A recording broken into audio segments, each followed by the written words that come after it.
Hello everyone, welcome to magic hands of Deepa. എല്ലാവർക്കും നമസ്കാരം കേട്ടോ. അപ്പം നമുക്കിന്ന് വെള്ളക്കടല വെച്ചിട്ടൊരു അടിപൊളി മസാലക്കറി ഉണ്ടാക്കിയാലോ. അപ്പം നമുക്ക് എങ്ങനെയാണ് അതുണ്ടാക്കുന്നത് നോക്കാം. അപ്പം നമുക്ക് വീഡിയോയിലേക്ക് പോവാം. അതിന് വേണ്ടിയിട്ട് ഞാൻ ഇവിടെ ഒരു ചട്ടി ചൂടാക്കിയിട്ടുണ്ട്. അതിലേക്ക് നമ്മൾ വെളിച്ചെണ്ണ ഒഴിച്ചു കൊടുക്കുന്നുണ്ട്. അത്യാവശ്യം വെളിച്ചെണ്ണ ഒഴിച്ചോളൂ. അതിലേക്ക് കുറച്ച് കടുക് ഇട്ട് കൊടുക്കാം. അളവൊക്കെ ഞാൻ മേളിൽ എഴുതി വിടുന്നുണ്ട്, അത് നിങ്ങൾ നോക്കി ചെയ്താൽ മതി. അപ്പോൾ നമുക്ക് കറിവേപ്പില ഇട്ട് കൊടുക്കാം. പിന്നെ നമുക്ക് ഇതിലേക്ക് ചതച്ച് വെച്ചിരിക്കുന്ന ഇഞ്ചിയും വെളുത്തുള്ളിയും കൂടി ഇട്ട് കൊടുക്കാം. എന്നിട്ടത് നല്ലപോലെ വഴറ്റിയെടുക്കുക. അതിൻ്റെ പച്ചമണം മാറുന്നിടം വരെ നല്ലപോലെ വഴറ്റിയെടുക്കുക. ഇനി നമുക്ക് അതിലേക്ക് കാന്താരി മുളക് ഇട്ട് കൊടുക്കാം. ഞാനത് കീറിയിട്ടുണ്ട്, നടുവെ കീറിയിട്ടുണ്ട്. അതിട്ടിട്ട് നല്ലപോലെ ഇളക്കിയെടുക്കുക. എന്നിട്ട് നമുക്ക് ചെറുതായിട്ട് അരിഞ്ഞു വെച്ചിരിക്കുന്ന ഉള്ളി ഇട്ട് കൊടുക്കാം. ഉള്ളി ഇട്ട് കൊടുത്തിട്ട് നല്ല മീഡിയം ഫ്ലെയിമിൽ വെച്ചിട്ട് നല്ലപോലെ അത് ഗോൾഡൻ കളറാവുന്നോടം വരെ നല്ലപോലെ വഴറ്റിയെടുക്കാം. അപ്പോൾ ഉള്ളി പെട്ടെന്ന് വഴലാൻ വേണ്ടിയിട്ട് കുറച്ച് ഉപ്പിട്ട് കൊടുക്കാം നമുക്ക് കേട്ടോ. അപ്പോൾ നമുക്ക് ആവശ്യത്തിനുള്ള ഉപ്പിട്ട് കൊടുത്തിട്ടുണ്ട്. അപ്പോൾ നമുക്കിത് ഏകദേശം ഇപ്പോൾ ഇതിന് കളറ് മാറി മാറി വരുന്നുണ്ട്. അപ്പോൾ ഇത് നമ്മളിപ്പോൾ ഇനി ഇതിലേക്ക് പൊടികൾ ഇട്ട് കൊടുക്കാൻ പോവുകയാണ്. അപ്പോൾ ഞാൻ കുറച്ച് മഞ്ഞൾപ്പൊടി ഇട്ട് കൊടുക്കുന്നുണ്ട്. അതിൻ്റെ കൂടെ തന്നെ നല്ല എരിവുള്ള മുളക് പൊടി ചേർത്ത് കൊടുക്കുന്നുണ്ട്.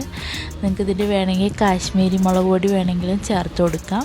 അപ്പോൾ മുളക് പൊടി ചേർത്തിട്ട് നല്ലപോലെ തീ കുറച്ച് വെച്ചിട്ട് പെട്ടെന്ന് ഇളക്കിയെടുക്കുക, അല്ലെങ്കിൽ കരിഞ്ഞു പോകാൻ ചാൻസ് ഉണ്ട്.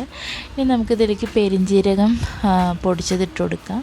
പെരിഞ്ജീരകം നല്ലൊരു ഫ്ലേവർ തരും കേട്ടോ ഈ കറിക്ക്. ഇനി നമുക്ക് ചിക്കൻ മസാല ചേർത്ത് കൊടുക്കാം. അപ്പോൾ ഞാനിവിടെ ചിക്കൻ മസാല അത്യാവശ്യം ഒരു സ്പൂണ് നല്ല ഫുള്ളായിട്ട് ഇട്ടിട്ടുണ്ട്.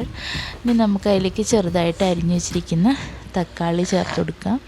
തക്കാളി ചേർത്ത് കൊടുത്തിട്ട് നല്ല പോലെ വഴറ്റിയെടുക്കുക. അപ്പോൾ ഇനി കുറച്ച് ചൂടുവെള്ളം വേണമെങ്കിൽ നമുക്ക് ചേർത്ത് കൊടുക്കാം. എന്നിട്ട് ഒന്ന് നല്ലപോലെ ഇളക്കി യോജിപ്പിച്ചിട്ട് ചെറിയ തീയിൽ വെച്ച് വേവിച്ചെടുക്കുമ്പോഴത്തേക്കും തക്കാളിയൊക്കെ നല്ല പോലെ അലിഞ്ഞ് കിട്ടുന്ന കേട്ടോ. നമുക്കൊന്ന് മൂടി വെച്ച് വേവിച്ചാലോ.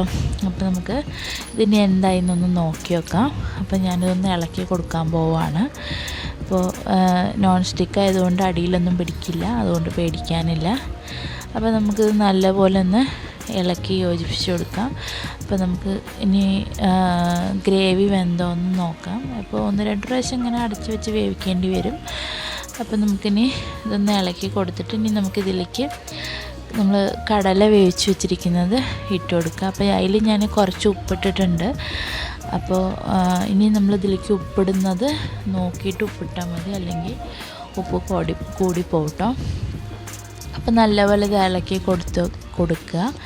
അപ്പം ഉപ്പ് ഞാനൊന്ന് ടേസ്റ്റ് ചെയ്ത് നോക്കട്ടെ.